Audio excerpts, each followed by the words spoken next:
Hi guys! For today's video guys, magluluto tayo ng chop suey. At walang mabang maisip na ulam. Ito mayroon tayong beans, may cauliflower, yan mayroon tayong carrots at sayote. Ito ating repolyo at itong ating sangkap. Ayan guys.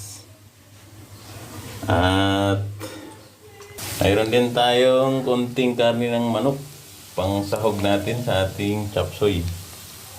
Ayan. Hindi nga lang sila kompleto at may kulang pang gulay yan. Pero pwede na to. Okay guys. Umpisahan natin.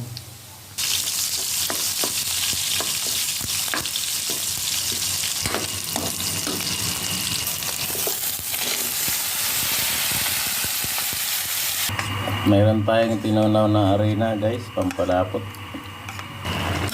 Ayan guys, ang ating chop suey. Malapit na maluto guys. Konting tiis na lang. Okay guys.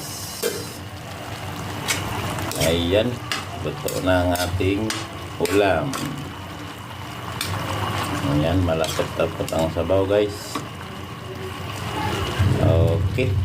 Thank you. Thank you for watching.